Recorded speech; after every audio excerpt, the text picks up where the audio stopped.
Nacido en San Juan en 1811, su vida coincide con una época marcada por los eventos de las luchas posindependentistas. Durante su vida desempeña muchas ocupaciones: periodista y escritor, diplomático, militar y presidente. Tan idealizado como cuestionado, ocupó un lugar trascendental en la historia política y educativa argentina. Domingo Faustino Sarmiento forma parte de una generación para la que la escritura es concebida, sobre todo, como un acto político.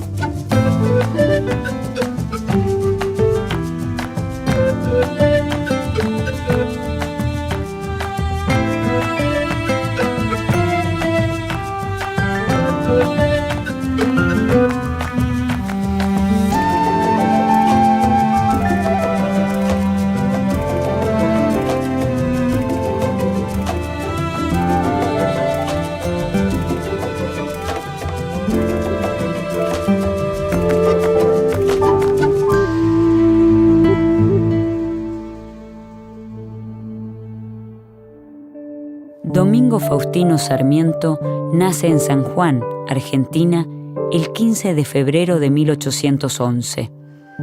A los 15 años de edad, ejerce su primera participación como docente. En el año 1839, Sarmiento funda el periódico El Sonda.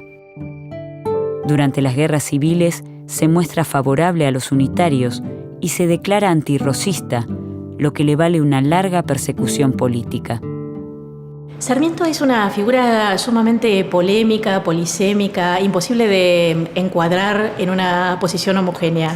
Por un lado, es un hombre que construye fuertemente una noción de igualdad, de avanzar hacia la igualdad social, que no es un término frecuente para la época.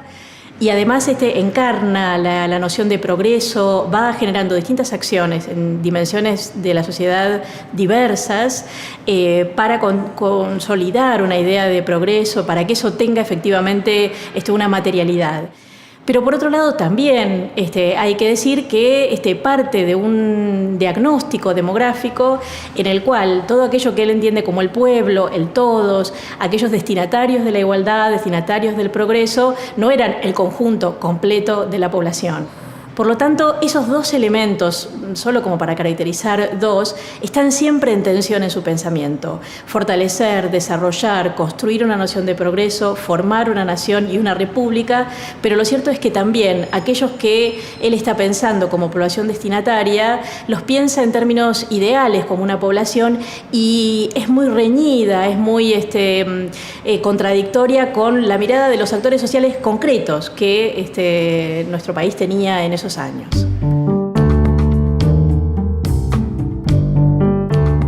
En 1840 se exilia a Chile. Allí, por su iniciativa, se crea la primera escuela normal de América del Sur. Es una experiencia que lo marca mucho, en la que él también ocupa un lugar muy importante como intelectual y como, creando, organizando la escuela normal, y también ahí se pone a inventar muy en concreto cómo es una escuela, cómo debería ser una escuela, ¿no? Cuáles son sus rutinas, cómo organizo un currículum, qué materias enseñan, con qué materiales, ¿no? La disciplina, la inspección, ¿no? Ahí vemos a Sarmiento hablando de todo, ¿no? Y en este punto, Martín Cohen dice, Sarmiento quería escribirlo todo, y en educación yo creo que se acercó, porque uno mira las obras completas y ve que hablaba de todo. En 1845, Sarmiento comienza a publicar Civilización y Barbarie, vida de Juan Facundo Quiroga, en forma de folletín, en el periódico chileno El Progreso, donde es periodista. Enviado por el gobierno de Chile para observar la organización y los métodos de la instrucción primaria en Europa, inicia un viaje de casi 2 años por el viejo continente y por Estados Unidos. Allí conoce y analiza los sistemas de educación de Suiza, Prusia, España, Alemania, Inglaterra y Francia.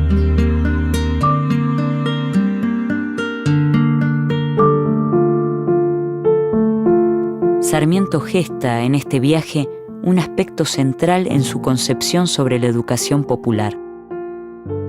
Para Sarmiento, educarse consiste en configurar un nuevo modo de estar en el mundo, de establecer vínculos con el Estado y de habitar el espacio público. Mis estudios sobre la educación primaria me ponen en contacto con savants, empleados y hombres profesionales. Pero hay otro costado de París que me ha llamado profundamente la atención, y son los placeres públicos y la influencia que ejercen sobre las costumbres de la nación. En Estados Unidos, encuentra las nuevas bases sociales y educativas que no había hallado en Europa. Una cosa sin modelo anterior, una especie de disparate que choca a la primera vista, y no obstante ese disparate inconcebible es grande y noble, sublime a veces, regular siempre. Recorre aquel país en barco y en tren, sorprendiéndose de los adelantos técnicos y culturales del pueblo norteamericano. El secretario de la Junta de Educación del Estado de Massachusetts, Horace Mann, es una figura clave para acercarse a la experiencia americana. Sarmiento lo considera el gran reformador de la educación primaria. La relación que Sarmiento entabla con Horace Mann propicia la incorporación de un grupo de maestras y maestros norteamericanos al frente de las primeras escuelas normales fundadas en Argentina. Estas condiciones lo llevan a Sarmiento a cuestionar los prejuicios sexistas, mostrándose favorable a la inclusión de mujeres en el quehacer público y social. El Facundo ocupa un lugar destacado entre los textos fundacionales de la cultura argentina y latinoamericana.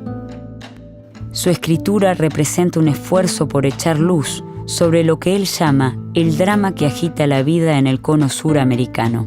Sarmiento sintetiza ese drama en el enfrentamiento entre dos polos opuestos y antagónicos, la civilización y la barbarie. Facundo es una expresión literaria muy fuerte, casi aún no propia de la época, y él describe con este tremendo desprecio al gaucho y a su representante, a Facundo, a quien por momentos admira. Es decir, el propio Facundo podría leerse como una admiración de Sarmiento hacia Facundo, no solo como un desprecio. La forma literaria que adopta el Facundo es objeto de diferentes interpretaciones. Uno de sus primeros lectores, Valentín Alsina, escribe a Sarmiento: Le diré que en su libro, que tantas y tan admirables cosas tiene, me parece entrever un defecto general, el de la exageración. Creo que tiene mucha poesía, si no en las ideas, al menos en los modos de locución. Usted no se propone escribir un romance, ni una epopeya, sino una verdadera historia social. Es la obra más importante de la literatura argentina, ¿no? Hay que leer Facundo. Es un placer y al mismo tiempo uno sufre profundamente porque Sarmiento, es decir, con su prosa maravillosa, despliega todo su enojo, su profundo rechazo a los sectores populares, ¿no?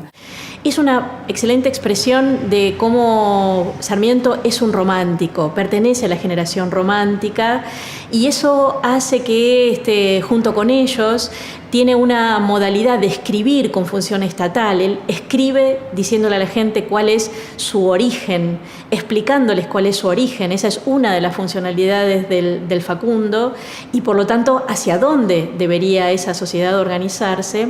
Y todo el tiempo es una manera en la que está diciendo, con miles de metáforas, con una riqueza lingüística notable, que Facundo puede volver. Es esa construcción de lo fantasmagórico como una amenaza, como aquello que puede volver, que está latente, que por lo tanto hay que estar muy atentos, que aún muerto es una enorme amenaza, y por lo tanto toda su propuesta de construcción de instituciones es una manera de evitar que esa amenaza se ponga en acto. Sombra terrible de Facundo, voy a evocarte para que, sacudiendo el ensangrentado polvo que cubre tus cenizas, te levantes a explicarnos la vida secreta y las convulsiones internas que desgarran las entrañas de un noble pueblo. Tú posees el secreto, revélanoslo. A lo largo de la obra, Sarmiento construye un frente a frente dialéctico entre barbarie y civilización, presentándolas como dos formas culturales antagónicas, la americana y la europea. En la barbarie, las expresiones culturales están desprovistas de reglas, son irregulares y dispersan las energías. El gaucho y el indio son sus principales representantes y el desierto, su hábitat natural. La civilización, en cambio, se inscribe en otros principios.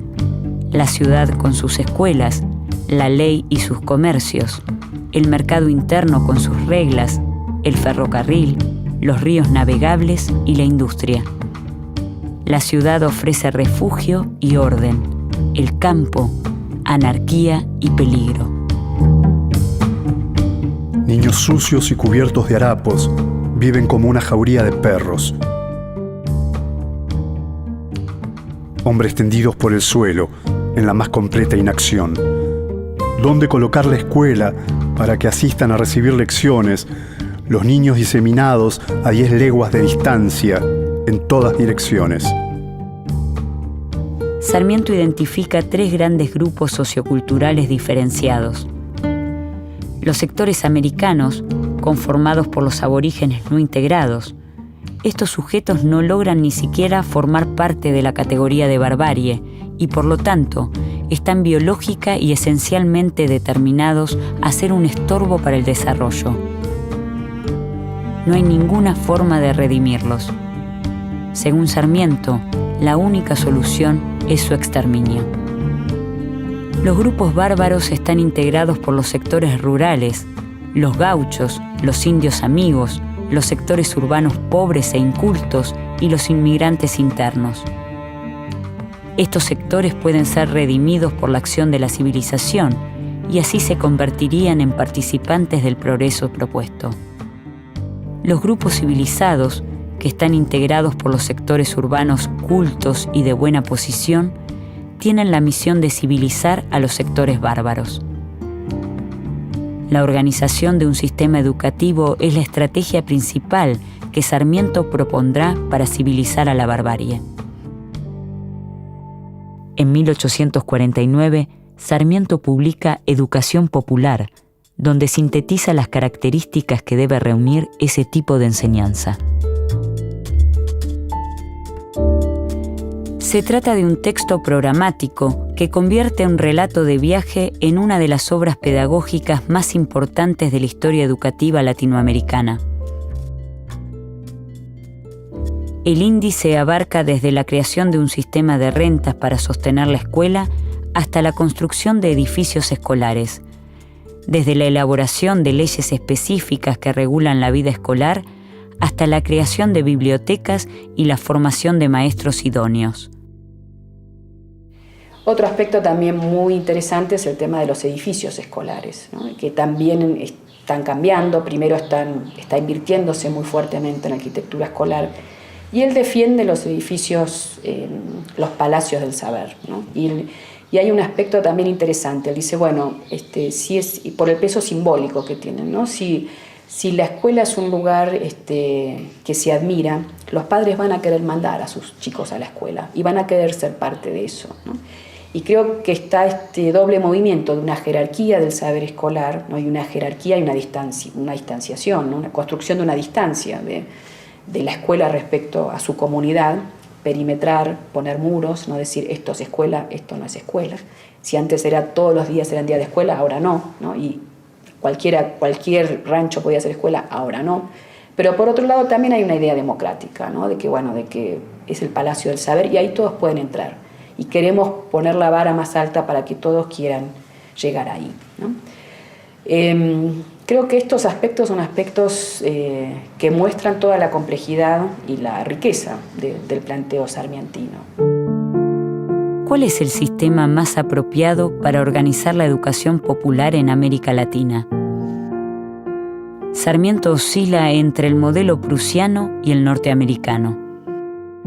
La organización de las escuelas prusianas está a cargo de las autoridades estatales, centralizando la prestación del servicio educativo.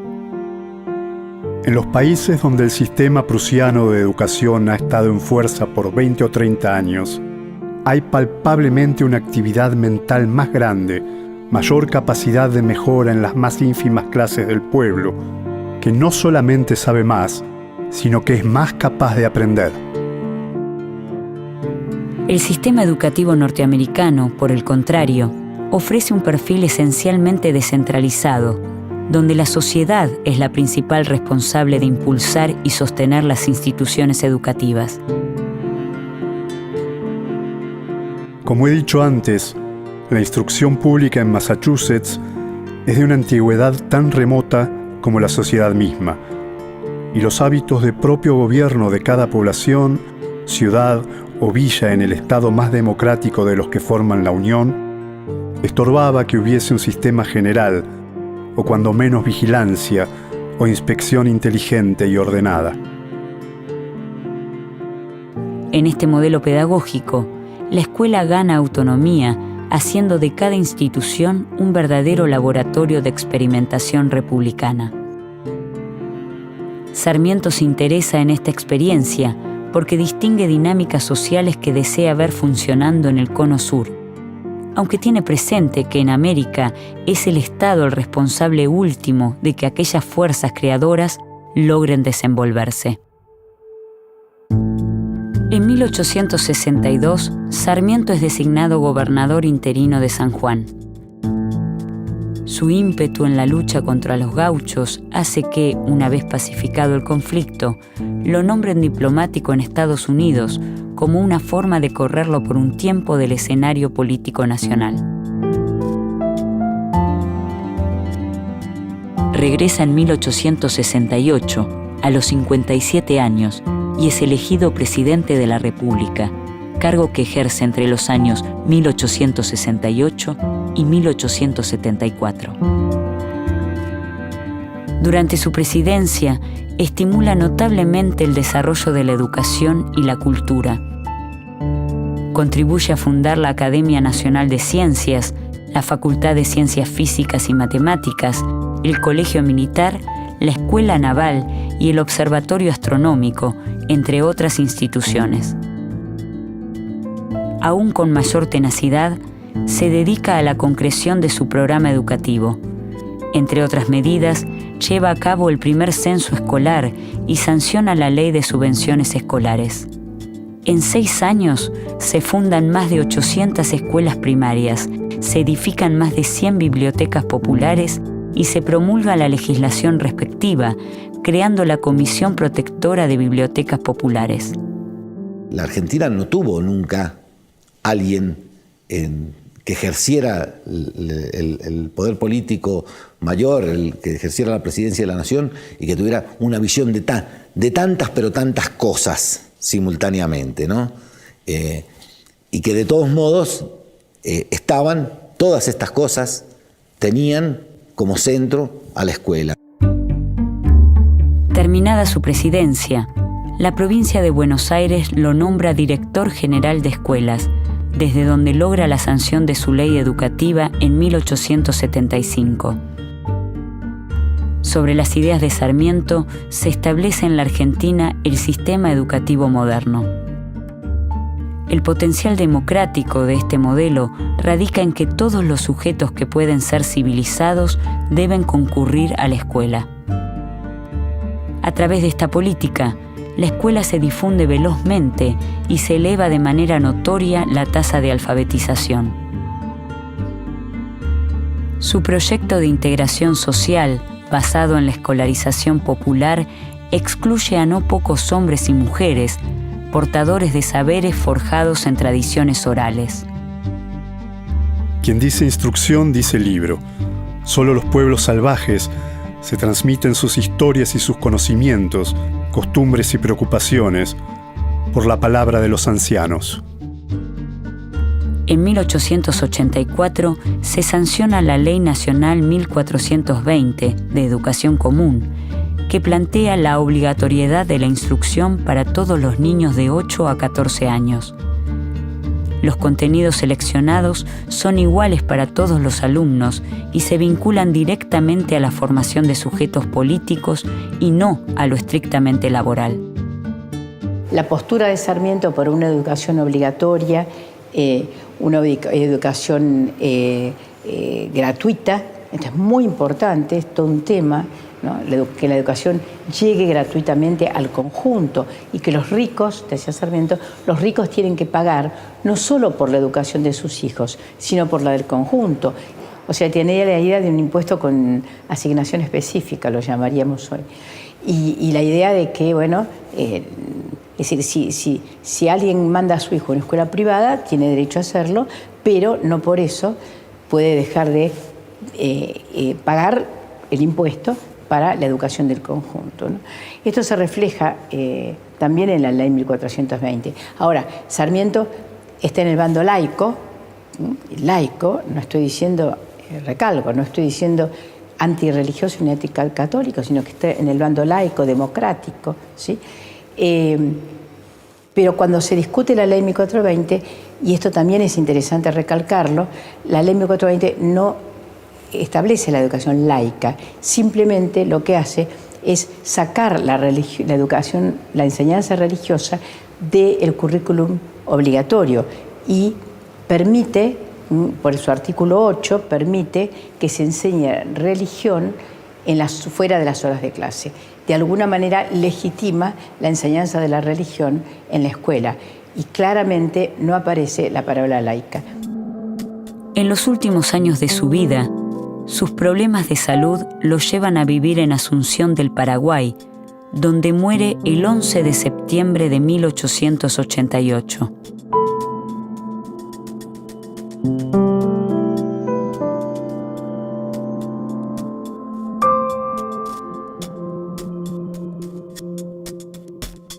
Plantear una sola mirada de todo esto, discutir contra Sarmiento o hacer la apología de Sarmiento, no permite construir futuro sobre un pensamiento que es tremendamente rico y tremendamente contradictorio. Domingo Faustino Sarmiento forja las condiciones para que la educación sea un bien común, un derecho básico para todos, pero no titubea en dejar a cientos de miles de personas fuera de su alcance. El legado de Sarmiento es enorme y es polisémico, tiene una diversidad de aspectos muy significativa que ha hecho que incluso durante más de 100 años ha habido una disputa fuerte por distintos sectores en el campo educacional, en las políticas educativas, pero también en otros, por ser los herederos de Sarmiento. Y posiciones muy distintas, diametralmente opuestas, de aquellas más autoritarias, otras más ligadas a la educación popular. Todas ellas han querido sentirse parte de ese legado. Y eso tiene que ver con las tensiones y las contradicciones propias de ese pensamiento. La discusión que planteaba Sarmiento era una discusión avanzada para la época y probablemente por la forma, por digamos, el lenguaje agresivo muy fuerte de Sarmiento, su carácter, etcétera, fue bastante difícil, ¿sí? Es decir, que se lo comprendiera. Reconocido incluso por quienes debatieron sus ideas, los educadores latinoamericanos del siglo XX fueron herederos del legado sarmientino. Muchos de ellos, porque tras los límites de la concepción pedagógica y la noción de pueblo del sanjuanino, solo podían imaginar el retorno de las formas educativas de la colonia o el caos de la barbarie. Otros, porque entendieron que solo confrontando con Sarmiento podían llegar a moldear una escuela más inclusiva y más respetuosa de las diferencias.